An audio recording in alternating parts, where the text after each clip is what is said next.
So good afternoon to all of you. Well, I am the opening batsman for the HEAL second edition, starting today's program.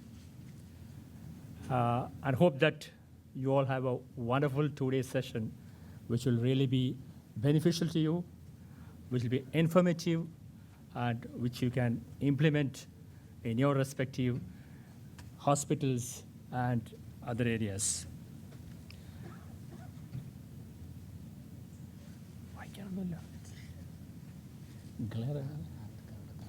Oh, okay. Okay, so my topic is challenges and issues in the hospital administration in India.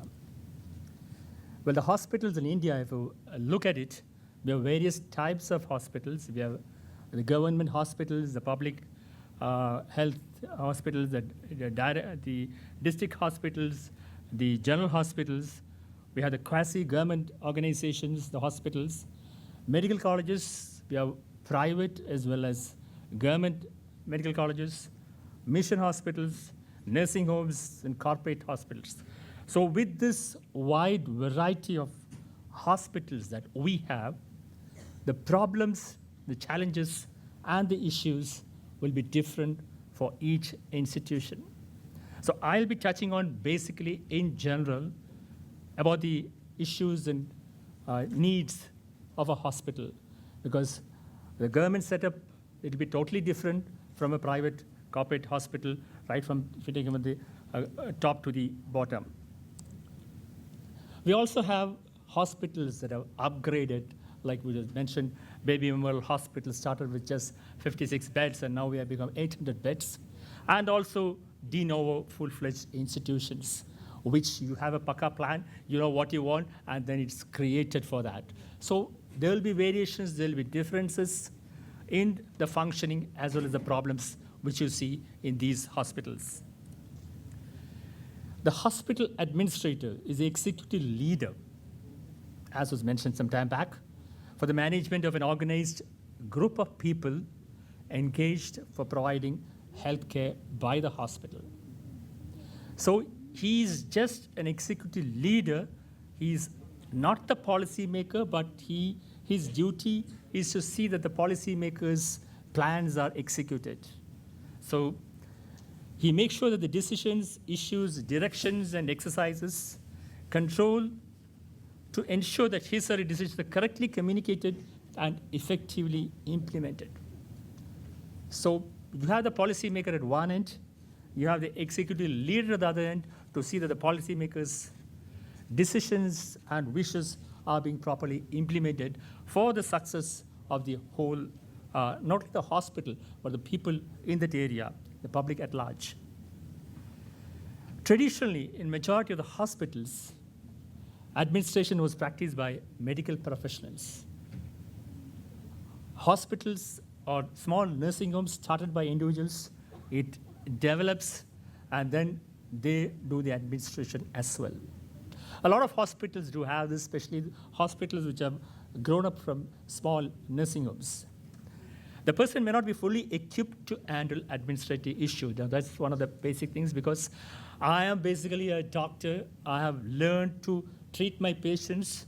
I have not much knowledge in administration, but I have to do an administration because I have a hospital there. There's usually a conflict of role, whether practice is important or administration is important. As a doctor, I would feel care of a patient is more important. But both are equally important as far as the current scenario of patient care is needed. So with this, when I as a doctor try to manage, I may not be fully equipped, and I will have my own shortcomings, I'll have my own problems. Now, this is how many of the hospitals were running all these years, but that scenario is changing. So you have physician without any management training doing a hospital administration, managing his institution, people trained in economics or public and business administration, but with very little training in health management. You have the training at one end, but exposure to health is totally. So these two have their own problems. And now we have managers with formal background, especially in health service management. So this is the evolution that is coming on, the change which is inevitable, where you got to have both hospital background as well as professional training to run an institution. Leadership is medical professionals as administrators with formal training and non-medical administrators with health management background. Now, this is what we have as a future. Now, this is what is happening in Western world also. But in the US and other Western countries, they have a slight problem with medical professionals as administrators and non-medical persons as administrators. I'm not going into the details of that because that does not pertain to the problems and issues we have in India. But probably as the years go by, we too will have such problems. When a non-medical person comes and dictates to the doctor, you better start practicing like this. You better start writing your prescription in capital. And the doctor's ego finds it difficult to accept what a non-medical person is telling. So these are all issues which probably we'll be seeing in the future. Now let's come to the challenges and issues which I have to talk to you about. The most important is the shortage of workforce, which you're all familiar with. We have a dearth of workforce. Now, how do you handle this?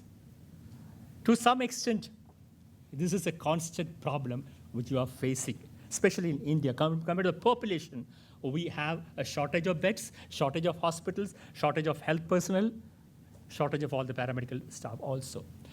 One of the things is basically to anticipate what you want.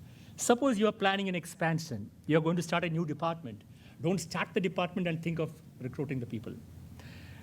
Have the people in mind. Okay, I'm going to start, as a pediatrician, I would say, I would like to start a pediatric onco-surgery unit.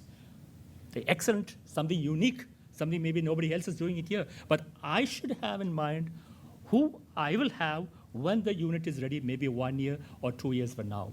So my planning should be recruitment, when this is ready, catch hold of them, see them, where do I get it, where am I going to get it, maybe get back the reverse brain drain, or maybe get to institutions which produce these people. So this is something which you're going to think ahead to see, to manipulate or manage our shortage of workforces.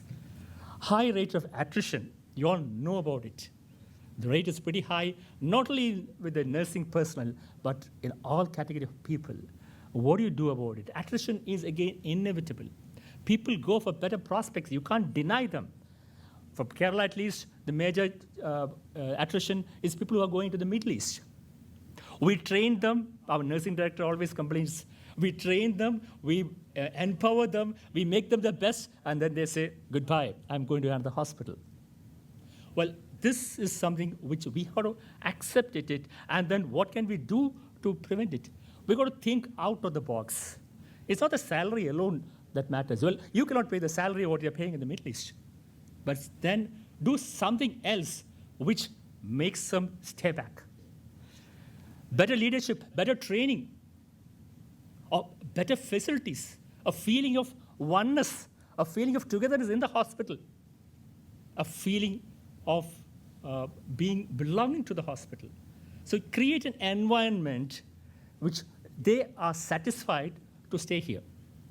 An environment which makes them want to continue in the institution. The growth of the institution would be their own growth. So this is something which you've got to think out of the box and see that it is not usually the salary that is the most important thing. How can you make them stay in your institution? And of course, because they are going, that doesn't mean that you don't have to train them properly. You train them and then they'll leave, fine. You're going to get people whom somebody else has trained. Well, they are doing their job. And as someone else was saying regarding nurses, well, many of them go to the Middle East, but my dear friend, they don't stay in the Middle East for long. At some point of time, they're going to come back. If you send them off to the Middle East with a good note, they would want to come back to you when they come back to India. So that is what we've got to plan about. Not immediately. Attrition may be there. That again is something which you think of a workforce being brought in. Training and retention, this is what I'm telling you.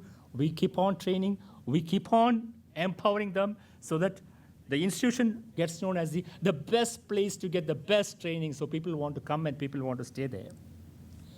Management of the crème de la crème. Now, this is the most important part. When I was offered the post of a medical superintendent at that time in 1993, one of my friends who has a hospital She came and told me, Shaji, it's all wonderful, but beware of one group of people. Do you know who? Beware of the doctors. They are the most difficult people to handle. You can handle anybody else, everybody in your department, but be careful when you talk with the doctors. Yes, it's not only doctors, the people who are the best, who are in your institution, who know that they are the best. It is at times difficult to handle them because they are more demanding, their ego, a lot of other factors come into it. So how to handle them is something which you got to learn. Make them do what they want to do, like our CEO said, and think that it is what they wanted to do. So that is the way you treat them. Instead of antagonizing them or instead of drawing swords with them, take them into your confidence and see that they do the things which you want to be done. Handling the toxic individual, we see them everywhere, not only in the hospital, outside the hospital, patients, your people coming in, the bystanders. For some reason or other, they may start shouting at you for trivial things. Now, this I would think is basically not your fault or my fault. It's not even their fault.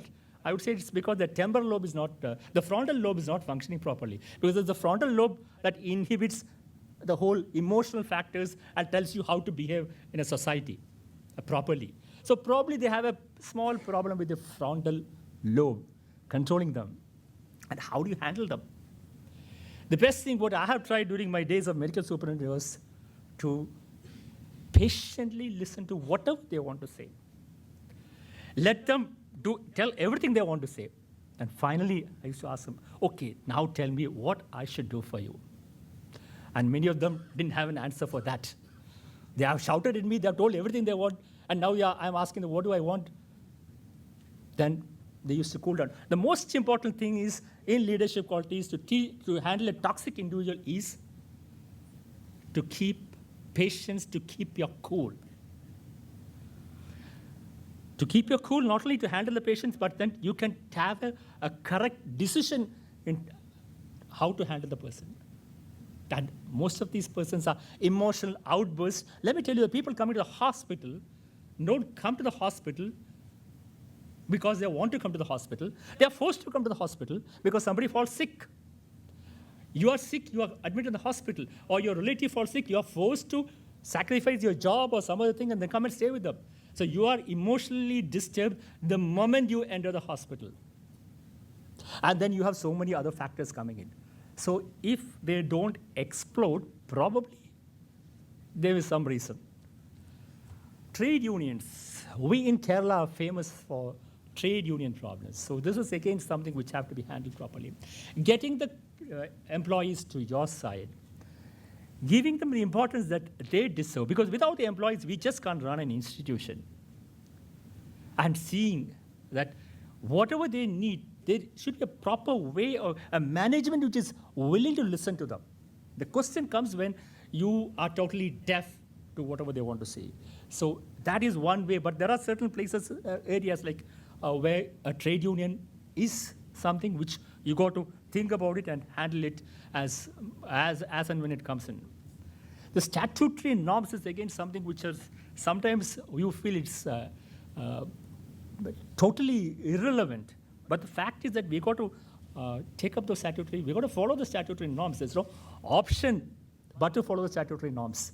Some of the norms may seem ridiculous. Well, we can't blame them. The norms, statutory norms are there for a system in the society, but to implement it may be slightly difficult. It may not be possible to the whole thing across the board to implement everything. So you should know what is to be done, how can you handle it, how can you get it going without breaking the laws and regulations. Waste management. This again is a major issue in most of the hospitals, not only biomedical, radioactive, now we're getting e-waste. What do you do with them? Electronic waste are being generated. The computer gets outdated, the laptop gets outdated, you got to buy a new one. The peripherals, the whole system gets outdated. You got to manage these e-waste also. You just can't throw it down. You just can't throw off your biomedical radioactive waste, even if you can, because you have a tremendous job, responsibility to the society. So even if the law, it's not a question of the law catching you with it. It's your duty bound to see that the society does not suffer because of the waste that you generate and which are not properly utilized. So this is something, again, which needs further thinking. Equipments and materials, the costs involved are enormous. Because some of the companies have become monopoly companies, so whatever they say, you got to shell out. The Indian Medical Association, at least in Kerala, they have formed a group which says that they deal with all the hospital equipment manufacturers. They get the details. And then if the hospital wants to buy them, you can route it through the IMA so that you don't get fooled. Regarding the price, maybe if the hospital is good enough, the hospital can further bring it down, but then they see that you get into a ceiling for that. So that the costs involved are not exorbitant based on just because they find that you have a need for it, so that they can charge you whatever you need. Now, equipment and material is something which we have to have these things because this is becoming more and more the in thing. A developed hospital, a good hospital need to have these equipments for these things because it's also, some of the equipments are also mandatory as per law if you want to do some procedure. Again, optimization of these equipments. Some time back, I sent a patient to a Calicut Medical College who needed a ventilator because they couldn't afford our hospital. They were here for a couple of days and then said, "Doctor, the child is better, but I would prefer that you send us to the medical college because financially it will be difficult for us because you need the ventilator for some more days." I said, "Okay, absolutely no problem." So I called my friend at the medical college and said, "Oh, do you have a ventilator there? Because I want to send a patient over there." So the doctor said, "Let me check and tell you back, call you back." He said, "I'm sorry, we cannot handle the patient." So I said, "It came in the paper some time back that a number of ventilators have been allotted to the medical college." That is true. We have ventilators, but we don't have people who can operate the ventilators. Just imagine that they have trained nurses, only 2 or 3, to handle 2 ventilators. So if the person goes on leave, or if you need a 3rd ventilator, the government will have to call for a PSC, appoint new people for these ventilators to be utilized. Now, this is what is happening in most of the government institutions. Funds are allotted, purchasing is being done, but how do you use it? Even if you start using it, if something goes wrong, how do you get it repaired?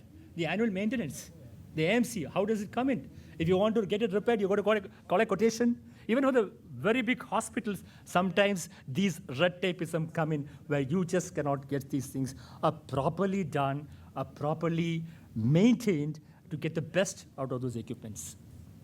The technological advances are much more than what we can keep pace with. The patients do know it, and the patients come and ask for it. "Doctor, do you have a linear accelerator in your hospital?" I said, "Yes." "Do you have somebody in there?" No, I have a patient with a probable malignancy. They said they may have to have a surgery done, so I was just wondering whether you have a linear accelerator. The patient doesn't know what the linear accelerator is all about. He knows that the patient may have a cancer, so that a linear accelerator is ready somewhere. So the patients come and demand for equipments, even though the patient does not really need the equipment. And it's only a surgery the patient needs, but then a linear accelerator is not there, then somebody say, "Okay, that hospital does not have a linear accelerator, you better go to place X, which has a linear accelerator." So it goes up. So there are things the patients have become demanding. They know the technological advances, and of course the doctors also. Now this again is a problem. You have a new, maybe an echo machine. The new echo machine is bought. The doctors try it and find it extremely useful, and then the old echo machines is not being used because it is not working well now. It's not that it's not working well now. It was being used all these years, but the new one is better. It's more convenient. It's more doctor-friendly, more patient-friendly, and so then you don't want to do something which is more tedious. So this is happening. So technological advances is a problem. To buy a new one, not to buy a new one. How can you best utilize these things?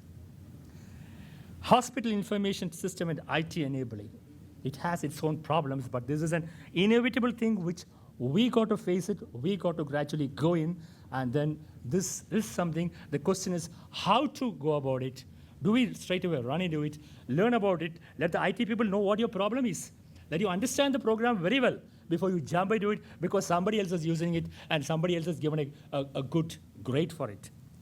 And more than that is the debate of the EHR, the patient records. Now, this is a big controversy now. Even the West, everywhere, they are switching over to the patient electronic record of the patient. Recently, an article came in the New England Journal of Medicine. It's a beautiful reading as to what exactly, whether this is going to be good or bad. The doctor has lost the patient touch, the eye contact with the patient. The doctor is looking at the computer, entering, asking, yes, how many days fever, how many days cough. He's looking at the computer and just entering all these things. There's no eye contact. The patient feels that the doctor is not taking a keen interest in that. And then you enter all these things, the time that is consumed, you want to retrieve it. But then some people say it's because the doctors don't want to do it. The counter to that was, even a 2-year-old child can use a smartphone very well. So do you feel that a doctor cannot handle a system like this? It's not mainly the doctor's fault. Maybe the system is also, the software is also not doctor-friendly. So ultimately what they say, maybe this has come in to stay, but then we got to think seriously about this as to what extent, when, how we are going to come into the EHR. Competition is high. This again is a problem. You have a problem, as I said earlier, a patient being pulled up to the other hospital, your staff is being pulled up to another hospital. This again, it should be healthy. It shows a good sign, a healthy competition, both for the hospital and for the patients. Advertising and marketing. Previously, hospitals and doctors were not allowed to advertise. It was against the medical ethics, because this is not something which you could advertise. I remember one of their books I read a long time back, a British GP who started his practice. He couldn't advertise. So what he used to do is he go to a popular or crowded cinema hall and then ask somebody halfway through to make an announcement for him. So halfway through, you get an announcement. Dr. Shaji wanted immediately, the pediatrician Dr. Shaji wanted immediately, as a patient is having a major crisis. So everybody in the hall says, oh, who is this Dr. Shaji? Oh, he's a pediatrician. Oh, fine. A way of advertisement, subtle way of advertisement. It came in one of the books. I forgot the name of the book. Now, the question is it necessary? This, again, I'll tell you my own example, because we started the topmost cancer therapy in 2011, September. We had probably the best in North Kerala. A year later, one of my patient's relatives wanted to have a therapy. So he came and asked me, doctor, can you tell me where I can get good treatment for gave the diagnosis of a cancer, this. I said, we have it here. You have it here? Nobody told me. I didn't know. Well, that set me thinking, well, if it's not advertisement, at least you've got to pass on this information to the public and the doctors at the periphery.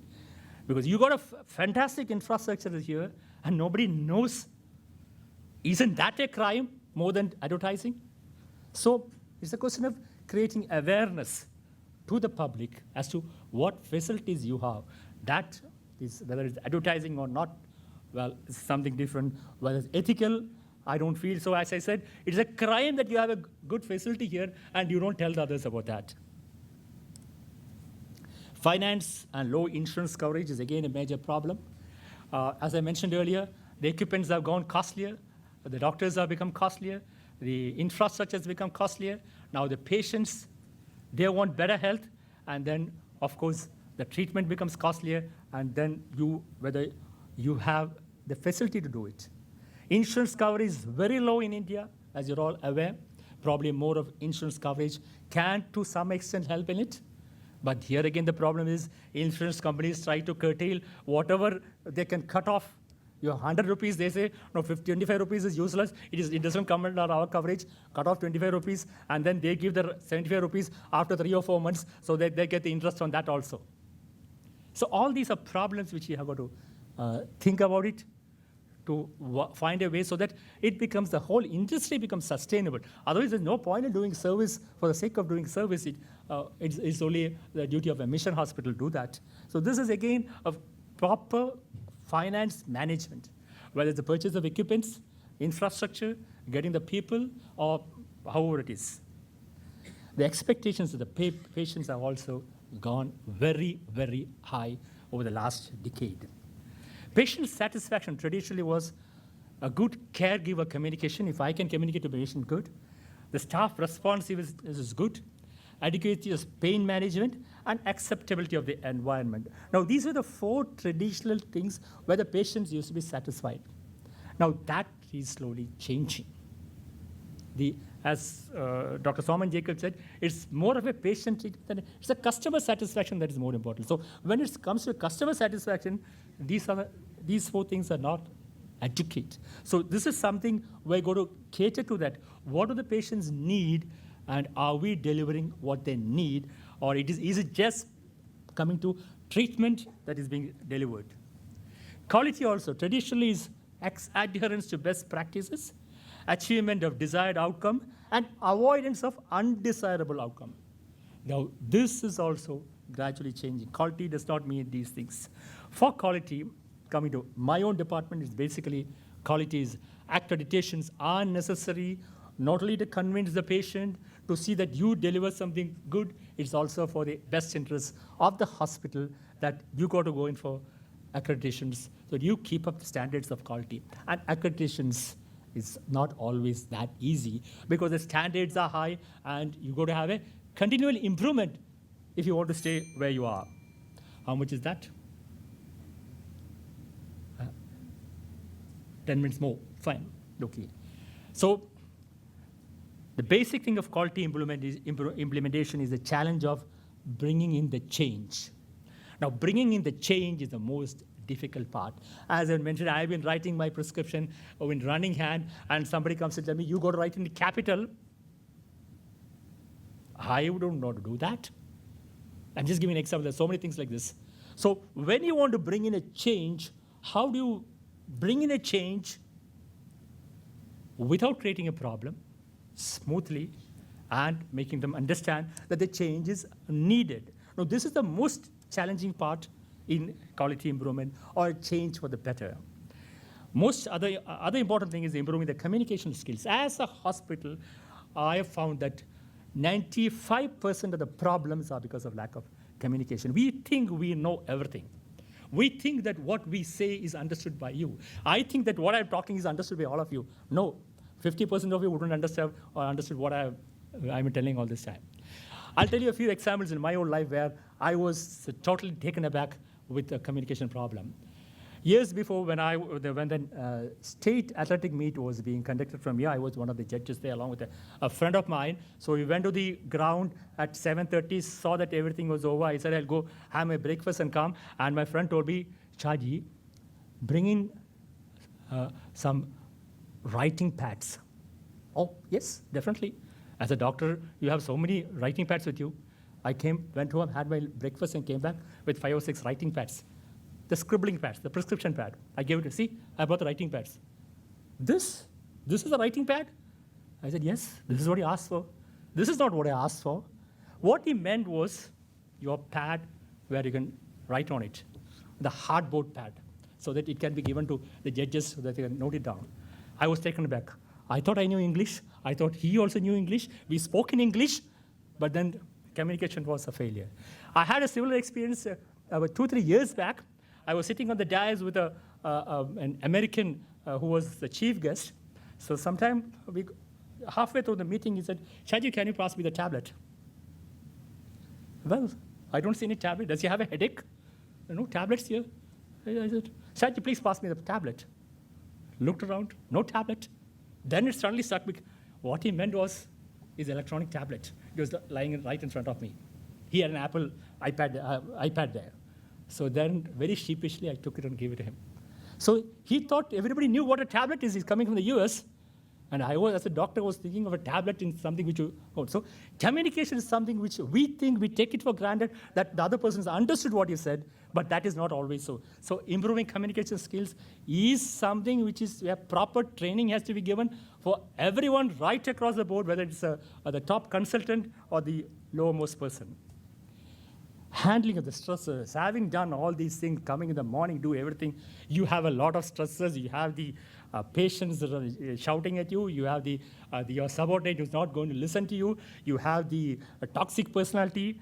And at the end of the day, you are stuck. You just want to go back to home, get into bed. Now, how you handle your stresses is the most important thing. We all have stresses. It's a question of how we handle. So we should all be equipped to handle that stresses, and we should train the people in the hospital to handle the stresses also, so that the stresses won't create a problem for you. This is something which I learned years ago in school. There was an essay in our English textbook by A.G. Gardner. The magic of saying please and thank you. What he said is, please and thank you are the small changes with which you can go anywhere around the world, which we are not that good in using. Maybe the English language, you can use it more, please and thank you, but maybe your local language, you may sound a bit ridiculous if you keep on saying please and thank you. But then you got to learn that, because that makes a lot of difference in what you're going to do. To conclude, we need the ruthless efficiency of the modern manufacturing plant. At the same time, the gentle hand-holding of the parish priest. It is eminently quantifiable and yet stubbornly not. This came in the last month's New England Journal of Medicine. So the perfection of a missionary, the perfection of a manufacturing plant, at the same time a humane heart to understand what it is. Now, this is the challenge that we have. And this is what we got to achieve to see that our efficiency improves. Thank you.